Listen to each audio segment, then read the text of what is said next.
आज Doubtnut app download करें। Doubtnut पर अपने सभी गणित, रसायन विज्ञान, भौतिक विज्ञान और जीव विज्ञान के डाउट्स का करो सफाया। बस प्रश्न की फोटो खींचो, एक ही प्रश्न को क्रॉप करो और तुरंत वीडियो सोल्यूशन पाओ। अभी डाउनलोड करें। हेलो एवरीवन, क्वेश्चन इज खातों के संतुलन से तात्पर्य है खातों का संतुलन यानी कि अकाउंट्स को बैलेंस करना। अकाउंट्स को बैलेंस करने से मतलब क्या है आपका? अब इनका ये बोल रहे हैं नाम व जमा पक्ष का योग निकालना। तो क्या ऐसा है आपको बताना है। अगर ऐसा है तो राइट और नहीं है तो रॉन्ग। ठीक है, ये राइट और रॉन्ग है। ये स्टेटमेंट है कि खातों के संतुलन से क्या तात्पर्य है, नाम व जमा पक्ष का योग निकालना। तो आपको बताना है कि ये जो स्टेटमेंट है वो ठीक है या नहीं। तो सबसे पहली चीज, खातों का संतुलन, बैलेंस ऑफ अकाउंट क्या होता है। तो देखिए, जैसे कि हम बनाते हैं यहाँ पर एक रोकड़ खाता बनाते हैं। एक एग्जाम्पल के लिए लेते हैं खाता। आपको संतुलन तो पता चल गया। बैलेंस करना क्या होता है, किसी भी चीज को बराबर करना। दो चीजें हैं उनको आपस में बराबर करना, बैलेंस करना उनको। जैसे कि मान लीजिए जैसे, तो देखिए आप इसको ऐसे समझ सकते हैं बैलेंस को, जैसे कि तराजू होता है। तराजू आपने सबने देखा होगा। अब तराजू में यहाँ पर दो आपके मतलब होते हैं, दो मतलब ये एरिया है। यहाँ पर एक चीज रखी होगी, यहाँ पर एक चीज रखी हुई। तो मान लीजिए यहाँ पर मैंने कहा यहाँ पर कोई चीज 100 किलो की रखी हुई है और यहाँ 125 किलो की रखी हुई है। तो क्या अभी ये बैलेंस है? समझिए इस बात को जरा। एक जगह 100 किलो का आइटम रखा हुआ है और जगह 125 किलो का आइटम रखा हुआ है। तो क्या अभी ये बैलेंस है? क्या ये संतुलित है? नहीं है। आप इसको 150 कर दीजिए। ठीक है, 125 नहीं, 150 कर दीजिए। अब यहाँ 100 किलो, यहाँ 150 किलो, बैलेंस है? नहीं है। तो अगर आपसे कोई बोलता है इसको बैलेंस कीजिए, तो आप क्या करेंगे? आपके मतलब सबसे पहले माइंड में क्या आएगा बैलेंस करने के लिए? आप क्या करोगे? इसको बराबर करोगे, क्योंकि बैलेंस करने का मतलब बराबर करने से ही होता है। तो आप क्या करोगे? अब 100 किलो है, इसमें से तो कुछ नहीं निकालोगे, लेकिन यही तो ज्यादा है। तो पहले तो इसको 100 कर दो।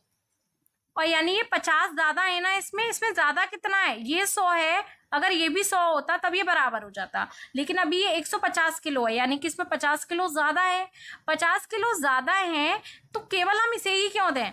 हम ऐसा करते हैं ना, ये 100 और 50 है ना इसका ब्रेकअप। अब हमने 50 को 25 इसे दे दिया, 25 इसे दे दिया। अब ये क्या हो गया? 125 हो गया और ये भी अब 125 हो गया। अब ये प्रॉपर बैलेंस हो गया। तो ये होता है बैलेंस करना। ये अभी डिसबैलेंस है। ये 100 किलो दिखा रहा है, 150 किलो दिखा रहा है। हमने क्या करा? 25 इधर दे दिया, तो ये भी 125 हो गया, ये भी 125 हो गया। अब ये बैलेंस हो गया। तो यही बैलेंस करना हुआ। हमने क्या करा? जस्ट 100 किलो था, ये 150 किलो था, 50 रुपए का डिफरेंस आया। अभी हमने 25-25 बांट दिया। अब हम यहाँ देखते हैं खातों का संतुलन कैसे होता है।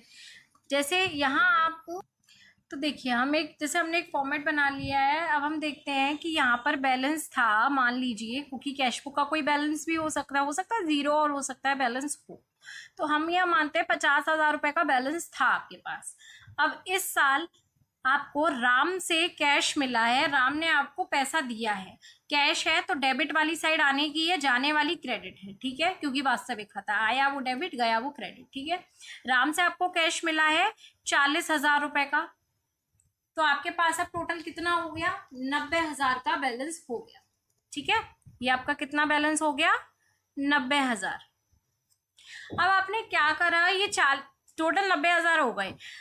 अब आपने रोहन को भुगतान करा तो वो क्रेडिट में आएगा। और आपने कितना भुगतान कर दिया? मान लीजिए आपने 30,000 रुपए का भुगतान कर दिया रोहन को। ठीक है, रोहन को 30,000 रुपए का भुगतान करा है।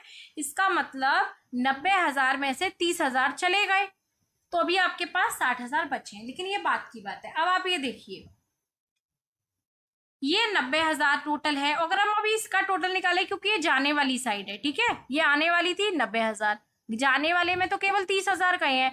तो अभी अगर हम देखेंगे तो क्या ये बैलेंस है? ये और ये क्या बैलेंस है? बताइए। नहीं है, बैलेंस नहीं है। एक 90 है और एक 30 है, बैलेंस नहीं है। कितने का डिफरेंस है? अगर हम देखेंगे तो 90,000 में से 30,000 लेस कीजिए, कितना है? 60,000 का डिफरेंस है। तो हम क्या करते हैं? नाम पक्ष का योग करा, जमा पक्ष का योग, 30,000 ही आएगा, यही आएगा। अब नाम पक्ष के योग और जमा पक्ष के योग में डिफरेंस कितना है? 60,000 का डिफरेंस है। तो ये 60,000 रुपए इसमें हम जोड़ देंगे, तब जाके 90,000 हो जाएगा। ये 60,000 रुपए हमने क्या जोड़ा, इसमें डिफरेंस जोड़ा। क्यों जोड़ा?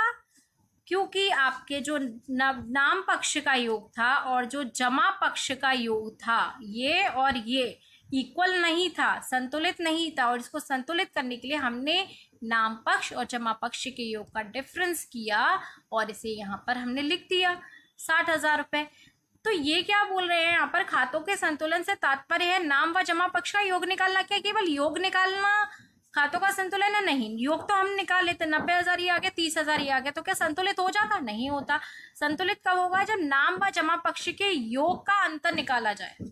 मैं आपको यहाँ एक लिख देती हूँ, नाम व जमा पक्ष के योग का अंतर निकालना क्या होता है? खातों का संतुलन।